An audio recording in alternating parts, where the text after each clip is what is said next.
Andrew Whitworth once said, if you are a true warrior, competition doesn't scare you, it makes you better.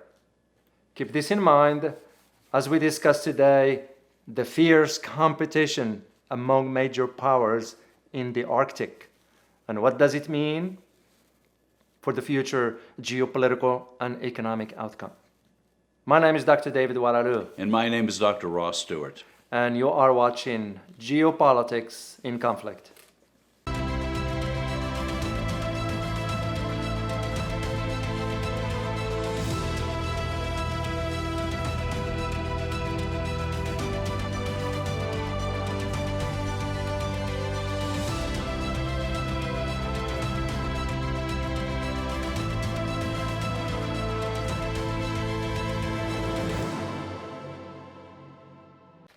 We want to thank you, as always, for your remarkably thoughtful comments. Oh, they are indeed, Ross. I mean, it's very, the content is incredible. I actually feel honored that the content is so intelligent. It is indeed. And by the way, somebody was asking about, where is Ross when you weren't here last time? Well, there are times when either one or the other of us is on doing a consulting project, and we just can't make the schedules match. Right. It's rare, but it's going to happen sometimes. That's correct. Well, we take this opportunity also to thank our Patreon members. They are the new members who've just joined us. Thank you for your support. And for those if you like our videos and you want to support us, consider a membership at the Patreon. So thank you for your support. Back to the topic. David, as you and I have been keeping a close eye on this developing situation, we know that with global climate change, that the Arctic is thawing, and a massive amount of natural resources there are becoming available. And we see this cooperation between Russia and China, while the United States has been caught flat-footed on this, pretty much ignoring the situation, while China and Russia have been planning and being very active about it. What's your take on this? But also, this has to do with the treaties that have been signed back then, and nobody thought that, this will happen. Right. And now it's kind of too late for the U.S. Yeah. Well, indeed, Russia and China are very, very active when it comes down to the Arctic projects. And especially when it comes down to natural resources, as you mentioned earlier, they're up to some $35 trillion of just a fantastic amount of money. Yeah. So as a matter of fact, when I wrote the last book about Russia and I did some research about it, I found out that China is already involved in financing some projects regarding the energy sector. So you can just see why, because as you mentioned earlier, with the melting ice, waterway is going to open up. Logistically speaking, it makes perfect sense that China and Russia will prepossession themselves, which they've been doing for a couple of years now. And even for Russia, they want to head back about a year and a half ago or so when they developed the icebreaker, the nuclear-powered icebreaker. Oh, that was a major breakthrough. And I understand it's more complicated than that, or more sophisticated than that, with the research laboratories and who knows what else. Exactly. It's called Ivan, if I am not mistaken. And yeah, that tells you, right, how much Russia is thinking in terms of, this is our backyard per se, and this is why we mentioned about the competition is going to be fierce this time around among major powers. Looking at Russia planting that Russian flag on the shelf. Yeah, the titanium flag. The titanium flag 2 miles down, claiming it as Russian territory. That was a good stunt. Well, it is, because also they saw what's coming. Because with the melting ice, as we mentioned, it's going to open up the waterways. And you start to think in terms of, okay, because from Russia's perspective, if I am to think, put my mind inside the Kremlin and think and say, if I don't do anything now, the Russian government, if I don't do anything now, NATO might move its assets into that part of the world. Because remember, there are still, of course, neutral countries like Finland and Sweden, which do you know, Russia made it clear that if ever Finland or Sweden join NATO, Russia will have no other choice but to place its strategic missiles and all the advanced weapons over there. As a matter of fact, Russia, based on the research that I conducted, has moved some offensive weapons into the Arctic. They have a base there called Glover, very, very advanced stuff in it, based on what I researched and read about and what was available at the time. There is the other side of that base that is off limit, of course, because of the sensitivity of the military operations that Russia conducted over there. What makes it very interesting, Ross, now is that China joined. Well, they have some real incentives too. One is the energy that's available that they can purchase, help with the exploration, help with the transportation. Also, it opens up a northern passage to Europe and the West. That's correct. So China's thinking of it from an economic perspective, but also geopolitically as well, because if both of them could manage and control certain aspects of it in the Arctic, that will leave the U.S. with few options, if you will. And we all know once you start seeing Western military assets moving into the area, I'm sure Russia's going to match that one with some other moves, including strategic nuclear weapons and so forth. So, well, when the cost of transporting goods is dramatically cut, that is those big container ships, by as much as 30%, that's a big savings. It is when you consider the insurance for those big freight, whatever that transport, oil and gas and so forth. So, but there is the other interesting aspect about the energy part in the Arctic has to do with the pipelines, because that's what China was aiming at. But also Russia thinking about it in terms of, especially now that the sanctions have been lifted on Nord Stream 2. Right.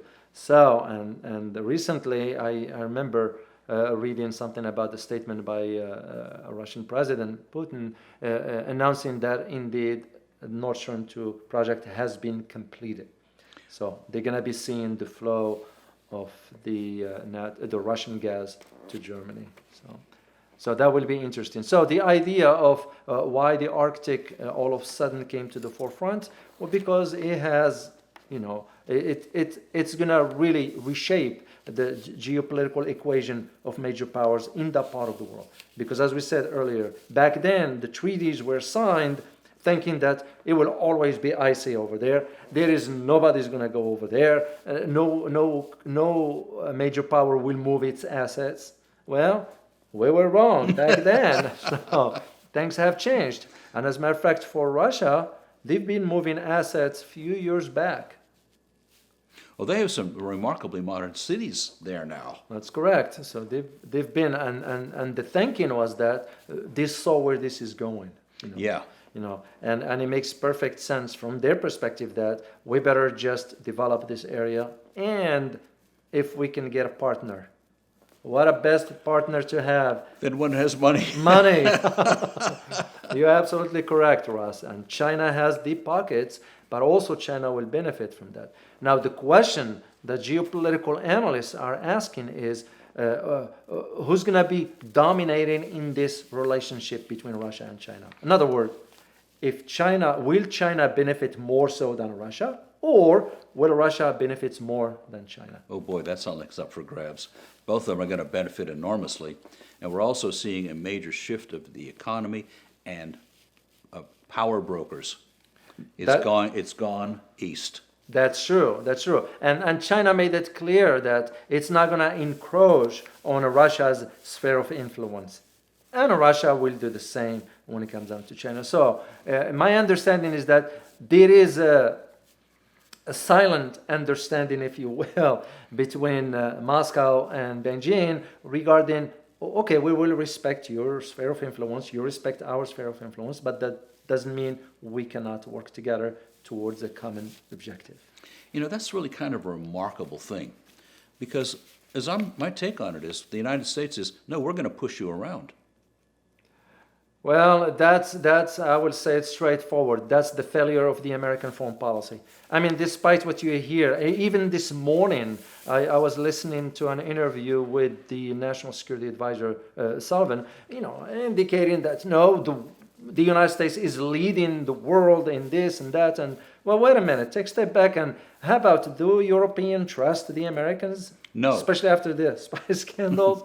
After the last couple of years with the Trump administration and so forth, whether you like him or not, that's irrelevant, that's beside the point, is the idea that the United States foreign policy was not cohesive enough. It was no strategy whatsoever.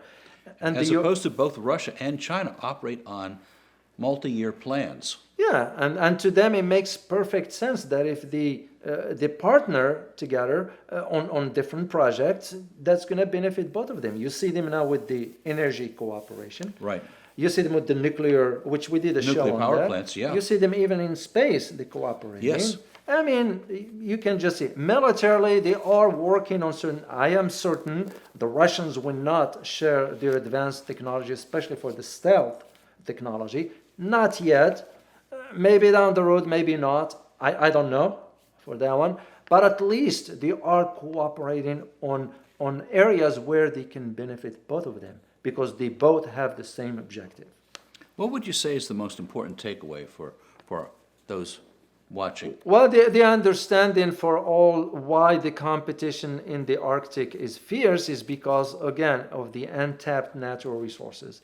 $35 to $37 trillion worth of natural resources. You don't ignore that one when you have access to it, or you can access it, that is. And what does it mean for the oil prices moving forward? Of course, Russia is considered one of the top oil producers. We all witnessing now the oil prices are a little bit up. Yeah. Yeah. So whether the flow of oil from the Arctic is going to lower the prices and translate to the gas pump, maybe, maybe not. There's already now tensions regarding the flow of natural gas from Russia to Europe. Usually the United States is the one that sells some gas too. So you can just see some price changes coming up and down, especially with the summer.